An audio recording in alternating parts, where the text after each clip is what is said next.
네, 이어서 대장동 개발은 특혜가 아닌 혁신이다라고 주장하는 분이세요. 이재명 캠프의 직능본부장이시기도 합니다. 민주당 김병욱 의원입니다. 어서 오십시오, 의원님. 네, 반갑습니다. 김병욱입니다. 예, 의원님 지역구가 이제 경기 성남시 분당구을 대장시구는 분당갑이고요. 예, 굉장히 가까운 지역이기 때문에 좀 관련해서 좀 많이 사업 구조도 아시고. 예, 제가 좀 뭐 현장감이 있다고 말씀드릴 수 있겠죠. 이 대장동 개발이 특혜가 아니면 혁신이라고 하면 앞으로 그 이재명 후보께서 250만 호 찍겠다라고 했는데 이런 혁신적인 방식으로 하실 겁니까? 시경에서 민간 개발 이익을 어느 정도 보장을 안 할 수는 없겠죠. 우리 자본주의 구조에서. 하지만 되도록이면 공공에서 민간 개발 이익을 환수할 수 있으면 환수하는 노력을 통해서 그 공공개발의 이익을 또 다른 곳에 주민의 복리와 국민의 노후 보장을 위해서 쓰자라는 취지에서 만든 그러니까 혁신 작품이라고 생각합니다. 환수가 잘 된 사업이죠. 그러니까 이게. 제가 보기에는 그 당시 2015년 상황으로 봤을 때는 이재명 시장이 선택한 것이 베스트 초이스다라고 그러니까 생각하고 앞으로 있습니다. 250만 호로 지을 때도 다 이런 식으로 하실 거라는 거죠? 다라고 얘기할 수는 없지만 상당 부분 벤치마킹이 필요한 부분도 있다라고 생각하고 있습니다. 아무 문제가 없다는 얘기인가요? 그러니까 이거 여기에서 현재 사업 구조로 봤을 때는 디테일하게 개인들이 어떤 행위를 했고 이런 거는 별개 문제고 현재 사업 구조로 봐서는 상당한 고민의 흔적이 녹아 있고 과거에 특정 민간업체가 도시가동 구조를 깬 아주 모범적이고 혁신적이고 어떻게 보면 이재명의 실용 정치가 그대로 녹아져 있는 행정적 산물이다 이런 생각하고 있습니다. 예, 그래서 천화동인 4호의 대표이면서 1천억 배당을 받아간 남모 변호사가 옛날 이전에 대장동 개발 비리로 구속된 전력이 있죠. 신영수 전 국회의원 동생들과 같이 함께 활동을 했었죠. 이런 분이 1천억 배당을 받아가는 게 혁신 개발입니까? 그거는 뭐 사후에 밝혀진 건데요. 그 당시 2015년 그러니까 당시를 보고 우리가 판단을 해야죠. 250만 호도 나중에 사후에 이런 일들이 계속 밝혀지겠죠? 저는 그 2015년 당시는 부동산 경기에 대해서 상당히 비관론이 많았던 거고요. 그리고 제가 알고 대장동이라는 것이 있잖아요. 거기가 사실은 지금은 판교가 워낙 뜨다 보니까 뭐 판교랑 연관지어서 생각하는데 그때 당시는 그 정도는 아니었습니다. 그리고 거기에 대형 그 철탑이 2개나 지나가고 있었고요. 그리고 우리 서판교하고 연결된 길도 없었고 그래서 결국 나중에는 920억을 추가 확보해서 터널을 뚫은 거 아니겠습니까? 그리고 PF 프로젝트 파이낸싱도 한 2년이 걸렸습니다. 그 정도로 지금은 결과적으로 판교 도시가 주택과 아파트 가격이 급등하다 보니까 충분히 이런 논의가 저는 일단은 있는 것이 나쁘다 생각하지 않습니다. 하지만은 2015년 시각으로 그 당시 대장동 사업을 보는 것이 정확하다 그런 말씀을 꼭 드리고 근데 왜 이재명 잠깐만요. 근데 왜 이재명 후보께서는 앞으로 개발 방식을 바꿔가지고 100% 공공 환수하겠다 이렇게 말씀하십니까? 100%는 어제 표현이라고 보고요. 사업의 형태에 따라서 또 그때 상황에 따라서 다양한 개발 얘기 환수 방법이 나오지 않을까 생각하고 있습니다. 예, 아까 이제 윤창현 의원님이 이제 제기한 의혹이 큰 틀에서 2가지신 것 같아요. 제가 이제 마스크 벗고 하셔야 됩니다. 예. 깜깜해서요. 핵심 중 요인 중 하나는 뭐냐면 수천억 원의 이익, 3천억 이상의 이익이 나는데 그게 사실은 그 대장동 주민이나 주민들에게 돌아갈 이익인데 민간 사업자에게 너무 많이 돌아갔다 이렇게 의혹을 주장하시거든요. 거기에 반론해 주세요. 결과적으로 이제 부동산 개발 사업이라는 게 사실은 다 아시다시피 도안이면 뭐고 그리고 이제 이게 평당 얼마 정도만 가격이 올라가도 수만 평의 택지 개발 지구잖아요. 그래서 결과적인 그 금액은 수백억, 수천억이 왔다 갔다 하는 것이 부동산 개발 사업, 아파트 분양 사업의 특색입니다. 그리고 경기가 안 좋으면 그만큼 손실이 커지고 망하고 소위 쪽박을 차고 가문이 어려워지는 그런 경우도 많이 보고 있지 않습니까? 그래서 충분히 뭐 그런 국민적 정서에 기댄 그런 발언에 대해서는 저는 부정적으로 생각하지 않는데 현실적으로는 아까 뭐 조금 얘기 들어보니까 LH도 사업이 A 사업장에서 번 돈을 임대 아파트도 짓고 이렇게 하지 않습니까? 그래서 민간 사업자의 이득이 나지 않으면 또 어느 누가 이런 개발 사업이 뛰어들겠습니까? 당연히 이익이 나야 되겠죠. 이 사업 자체가 정말 리스크가 있는 사업이었는가 이 질문을 했을 때 그래서 제가 말씀드린 대로 2015년 당시에는 이게 사실은 아시다시피 LH가 공영 개발을 하려고 하다가 신영수 전 의원을 비롯한 동생 그리고 아까 말한 그분들이 모여갖고 민영 개발로 로비를 시도를 했다가 들통이 나서 구속되고 막 그런 거 아닙니까? 그러다가 2010년도에 LH가 공영 개발 포기 선언을 해요. 근데 그 해에 이재명 시장이 당선이 됩니다. 그게 역사적 사건이죠. 그러면서 다시 대장동을 이제 조망하게 돼서 결국 2015년에 공영 개발을 하겠다고 결심을 내리고 사업자 공모를 하게 되고 그 사업자 공모에 하나금융 컨소시엄 그러니까 화천대유가 사업자가 된 게 아니고요. 예. 하나금융 컨소시엄이 그 민간 사업자로 낙찰이 됩니다. 그 안에 AMC 자산관리회사인 화천대유가 있는 거죠. 그래서 예, 그 말씀 잘하셨는데 예, 그 당시에는 이제 공영 개발을 하려다가 하면 왜 100% 공영 개발 안 했냐 또 이렇게 주장하고 있지 않습니까? 예. 근데 공영 개발 하려는데 그 사업비가 한 1.5천억 정도 들어가는 사업이고 경험도 없고 그리고 여러 가지 노하우도 부족하지 않습니까? 예. 그러다 보니까 우리가 50%에다가 한 주 정도를 도시개발공사가 갖고 나머지는 민간 사업자랑 같이 가자. 그렇게 해서 결정을 내린 거죠. 민간 그때 개발 당시로서는 저는 지금까지 잘한 잠깐만요. 결정이지 않을까 싶습니다. 예. 그 윤창현 의원님 또 하나의 핵심 예. 의혹 중에 하나가 예. 그 SK증권을 통해 특정 금융 신탁을 하신 특정 7명 금전 신탁 7명 7명이 좀 이렇게 위장됐다. 그리고 또 그 사람들이 투명하게 공개되지 않았다. 이 부분이 굉장히 큰 의혹의 핵심이다라고 주장하고 이 부분은 그건 어떻게 이제 특정 반응하시겠습니까? 금전 신탁이라는 금융 상품에 대한 이해가 부족한 거죠. 특정 금전 신탁이라는 것은 어떤 특정한 사람이 예. 특정 목적에 투자하기 위해서 증권회사를 통해서 돈을 맡기는 거거든요. 근데 그러면 왜 맡기냐? 그리고 왜 사업하는 사람들은 그런 방식으로 하느냐? 뭐냐면은 위험의 전이를 방지하는 겁니다. 그 투자를 맡긴 사람이 부도가 났어요. 그럼 이 돈이 이제 소위 말해서 이제 가압류가 들어올고 채권 청구가 들어올 거 아닙니까? 예. 그러면 여러 가지 사업에 있어서 불확실성이 생기는 거죠. 그래서 그걸 차단하는 거예요.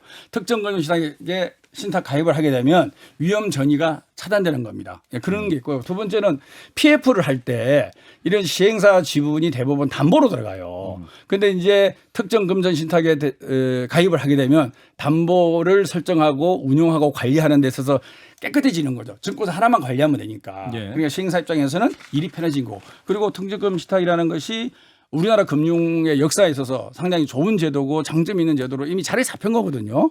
우리 존경하는 윤창현 교수님도 이 경제과 교수님이신데 그 상품의 특색이 그렇게 갖춰져서 들어온 것이고요.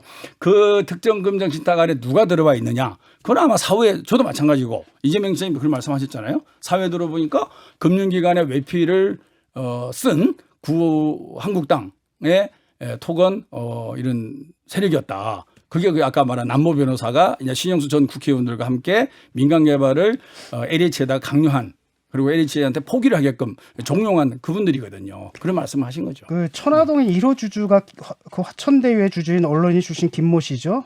2호는 김모 씨의 부인이고요. 3호는 김모 씨의 누나고요. 4호가 남모 변호사거든요. 그다음에 나머지 분들은 뭐 회계사, 조모사, 변호사 이런 분들인데 사실상 이걸 딱 보면 이게 한통속이다라는 걸 알 수가 있죠. 아까 제가 말씀드렸잖아요. 2015년도 시각으로 봐야 되는 거죠. 그러니까 2015년도에 예, 2015 그러니까 생각해 보십시오. 예. 지금 그 자기들이 해도 수익이 남는 사업이다라고 얘기를 했고 이재명 지사도 그 당시에 트위터로 뭐라 그러냐면 이것은 수익이 확실하다라고 올렸거든요. 리스크가 없다라는 트윗을 올렸고요. 그러면 그렇게 수익이 확실한 돈이 2015년이 많이 나오면 이재명 지사가 왜 공영 개발을 했겠습니까? 차라리 민간 개발하기 놔두고 나쁜 짓 하죠.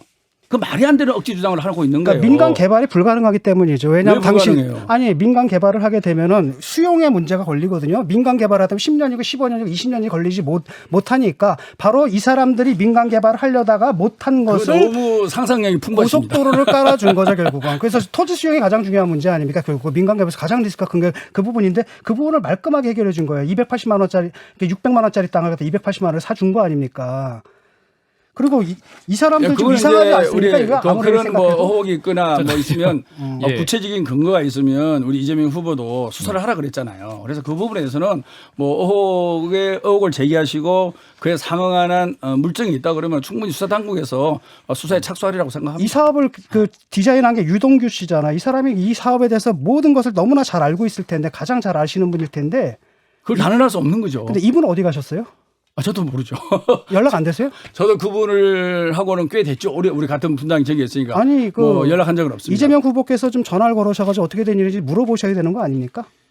아니 그거는 이제 일부 언론에서 특정인을 지목해서 한 건데 잘 여러분들 자세하게 이 사업은요. 이 사업을 한 40일 정도의 공모 기간을 거쳐서 한번 들어보세요. 네. 40일간의 공모 기간을 거쳐서 성남시 도시개발공사의 홈페이지에 공모를 하라라고 공개적으로 제안했던 사업이고요. 그 사업에 하나금융 컨소시엄이 하나은행, 그다음에 KB은행, 기업은행, 동양생명보험 등등 해서 응모를 한 거예요. 예, 예. 그 안에 또 화천대유라는 예. 실질적인 예. 실무라는 조직이 있는 거예요. 예, 그런데 따라서 이 모든 것은 예. 하나금융 컨소시엄의 책임과 권한과 그분들의 역량에 따라서 이 돌아가는 것이지 저희가 디테일하게 주주가 어떻게 구성되고 걔가 누구랑 그걸 알 이유도 없는 거고 그러니까 알 필요도 없는 거죠. 하나은행을 끌어들이고 공모를 하고 이 모든 그림들을 한 게 그 개발공사의 그 직무대리였던 유동규 씨 아닙니까? 그럼 이분이 그거는 뭐 전혀 확인할 길이 없습니다. 근데 그거는 이 사실 자체를 근데 공모하십니까? 어디서 그걸 그거는 아셨어요? 그렇게 확정하실 수는 그걸 없는 어떻게 게 하셨어요? 아니 이분은 좀 작가님 그렇게 확정하실 수는 없죠. 이분이 사실 50.1% 유동규 전 성남도시개발공사 2015년에 예. 근무하신 분이 이제 관련해서 어떤 총괄적인 기획을 했을 것이다라고 이제 진 작가님 그러니까 추정을 아니, 하시는 거고. 그게 아니라 성남도시개발공사가 잠깐만요. 작전을 짰단 말씀하시는 거잖아요. 성남도시개발공사가 50.1%의 그 지분을 갖고 있는 거 아닙니까? 맞습니다. 이런 데서 그러면 이 사업을 몰랐다? 하나금융에서 했다? 이게 말이 됩니까? 그리고 이게 민관 개발인데 결국은 관주도거든요. 왜냐하면 생각해 보시죠. 인허가도 관여하는 거고 지주 사업도 관여하는 거, 지주 작업도 관여하는 건데 이 상도에서 유동규는 아무것도 모르고 전혀 모르는 사람이 하나금융에서 다 했다? 이게 말이 되는 소리입니까? 김성현 소장님 먼저 반론하시고. 예, 일단 그 하나금융에서 시행사를 정해서 컨소시엄을 구성해서 들어왔는데 지금 말씀대로 하면 뭐 유동규라는 분이 이재명 시장과 뭐 이렇게 교감하에서 하나은행이 뭐 이렇게 들어와라 이걸 짰다고 하시는 건데 그거는 뭐 지금 아니 그게 지나친 아니라 추측이시고 이런 식의 수익 구조를 짠 저도 말을 좀 것이니까 할까요? 우선주가 뭐 90, 똑같은 말씀 계속 반복하시는데 저도 93%고 잠깐 해도 나머지 될까요? 7%인데 이걸 우선 배당주하고 그다음에 7%를 갖다가 나중에 배당한 자, 거라든지 제가 설명을 해드릴게요. 이런 식의 수익 구조를 누가 짰냐라는 거예요. 그거는 기존의 금융기관에 싸고 있어요. 하나금융에서 짠 거죠. 그거를 물어보세요. 은행권에. 그거를 그럼 은행 실무자 PF 담당자한테 물어보세요. 그러니까 이런 말도 안 되는 것을 왜 말이 했을 안 때 돼요? 유동규 씨는 건 뭐 했습니까? 자, 제가 설명을 해드릴게요. 자, 진 작가님 잠시만요. 이재명 지사가 네, 2015년에 그렇게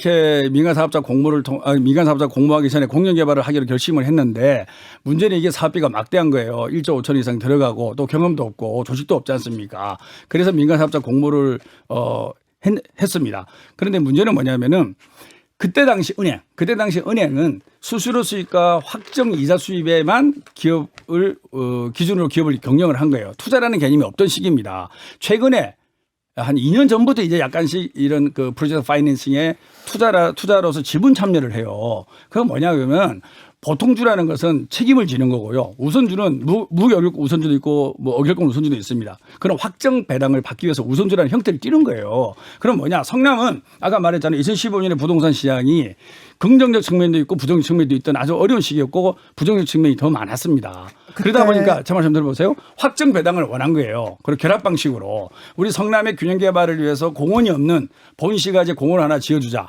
그래서 거기에 들어가는 돈은 2,700억. 그리고 임대 아파트 1,800억.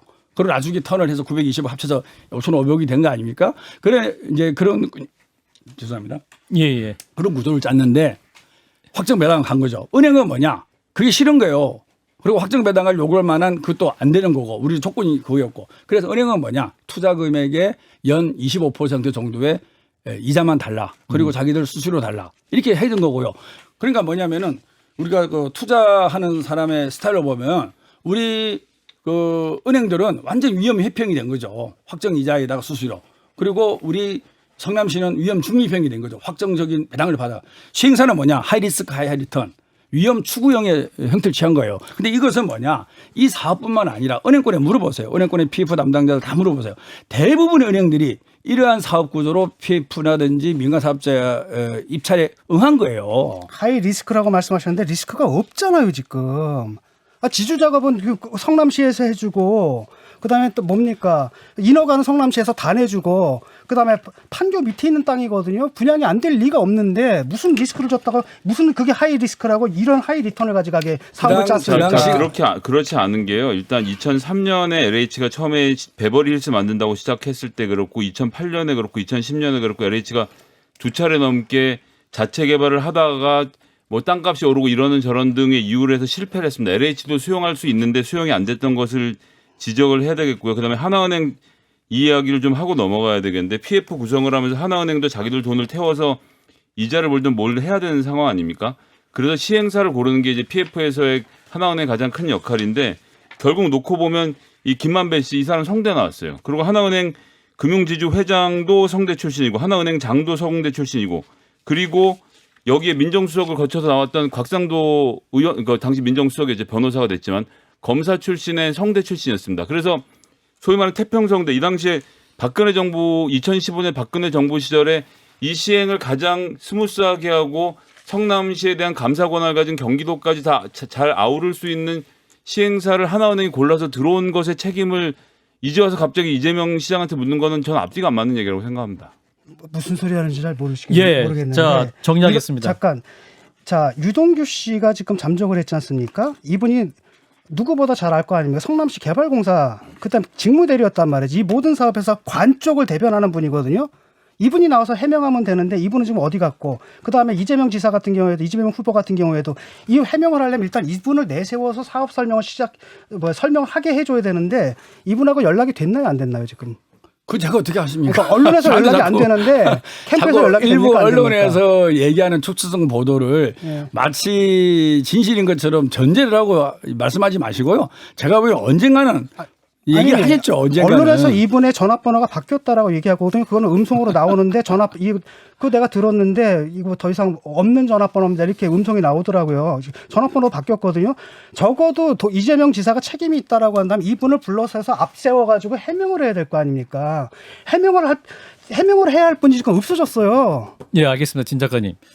그러니까 이제 대장동 개발의 특혜라고 이제 주장하시는 이유는 이제 이게 인허가도 성남도시개발공사가 있었기 때문에 인허가가 안 될 수 없는 사업이었고, 둘째로 그 토지 매입도 원래 시세가 한 500만 원 넘는 600만 원 가까이 됐는데 200만 원 중반대로 매입이 됐고, 그 다음에 또 하나는 분양가 상한제가 미적용되는 뭐 지주들의 얘기죠. 예, 그러니까 분양가 그거는 상한제가 법에 따라서 혜택. 감정 평가를 해서 다 법의 절차에 따라서 수용을 하기 때문에 가격에 대해서 여기서 저희가 왈가왈부할 수 없다고 봅니다. 예.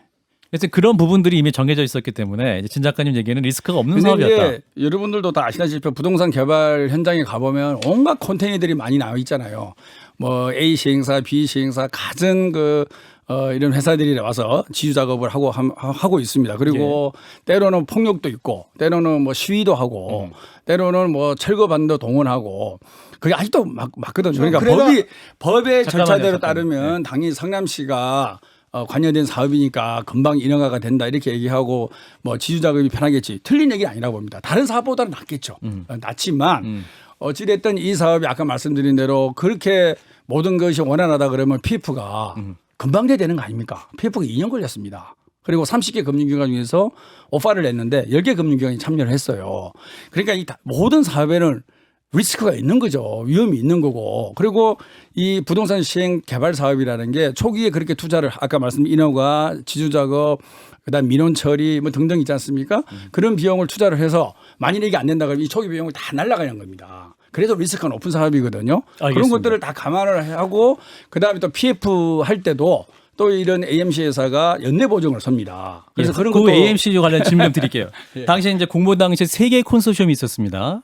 그래서 그 중 하나가 이제 하나은행, KB, 메리츠증권이 있었는데 아까 이제 윤창현 의원 말은 AMC 자산관리 이제 그 공모 내용에 자산관리가 있으면 20점 가산점이 있다. 뭐 그런 조항이 있는데 아니, 가산점이 아니라 1000점 만점에 20점이 배점이 된 거죠. 그렇죠. 그렇죠. 그래서 이제 그런데 그 당시에 2개 콘소시엄은 이제 자산관리 AMC를 내지 않았다. 이제 이 하나금융 콘소시엄만 화천대유를 공모 일주일 전에 만들어서 그 콘소시엄에 화천대유 그 AMC가 생겼다. 그 부분에 대해서 이제 당시 AMC는 원래 뭐 이렇게 그러니까 AMC라는 것은 지속 가능한 법인이 아니고요. 어떤 사업을 하기 위해서 모이는 거거든요. 그리고 모이고 그 구성원들은 다 전문가로 구성됩니다. 예, 대주주만 바뀌는 그런 거고요. 제가 알고 있기로는 20점 배점이 있었지만 설립을 안 하더라도 사업 계획과 향후 목표만 제시를 하면 점수를 주게끔 돼 있다고 알고 있습니다. 그리고 이 공모는 며칠 만에 한 게 아니고요. 제 기억으로 한 40일 정도 공부를 한 걸 알고 있어요. 충분히 설립할 수 있는 시간도 많은 거, 기회도 많은 거고 다 모두의 기회가 다 공장에 주어진 거죠. 그 유동규 씨가 그 캠프에서 일을 했나요, 안 했나요? 왜냐하면 이분이 이제 얼마 전 인터뷰에서는 저희가 캠프에서 일을 하고 있다라고 했는데 현재 캠프요? 지금 이재명 캠프요. 전혀 저는 못 근데 봤습니다. 그분이 어떤 그 언론 인터뷰에서는 이재명 캠프에서 일을 하고 있다라고 했는데 지금 이재명 캠프에서는 일하고 있지 않다, 관계 전혀 사실이 안 없다라고 되는 이렇게 얘기를 하고 사실 확인 있습니다. 안 되고 있습니다. 예, 지금 이제 민주당에서는 이제 국민의힘 게이트다 이렇게 주장하시잖아요. 그 근거는 뭡니까? 지금 등장하는 인물, 아까 말씀드린 대로 공영 개발을 하겠다고 시작한 2005년부터 2015년까지 등장하는 인물이 신영수의 동생, 그다음에 그분들 같이 사업했던 아까 뭐 사호에 나오는 인물, 그리고 곽상도 국회의원의 아들, 그리고 대주주의 고등학교 선배인 원유철 의원 원내대표 지냈죠. 모든 부분들이 다 그 한국당 출신들과 관련이 있는 인물들과 현직 국회의원과 그분들과 자녀들이 이렇게 연관이 돼 있고요. 저희 당과 관련된 사람들은 현재 아무도 안 나타나고 있습니다. 그래서 이것은 그래서 그 금융기관의 외피를 쓴 구기득권 세력이 부활을 했다라고 이제 이재명 후보도 조금 후회스러워하는 거죠. 그래서 이것이 마치 이재명 지사랑 없는 것을 막 엮어내고 일부 언론의 추수성 보도를 확대 재생산하고 알겠습니다. 또 그것을 정쟁으로 이끌고 가고 국정조사니 뭐 이렇게 하는 것은 저는 그 전혀 그는 맞지 않다고 보고요. 시간이 없어서요? 팩트 마무리해야 될것 확인을 같습니다. 먼저 해야 된다고 봅니다. 아까 뭐 유모 씨 자꾸 얘기하는데 유모 씨가 관여됐다는 확인이 알겠습니다. 전혀 안 되고 있어요. 근데 네, 여기까지 마무리하겠습니다. 상상력을 최대한 동원하고 있습니다. 민주당 김병욱 의원이었습니다. 고맙습니다. 네, 감사합니다.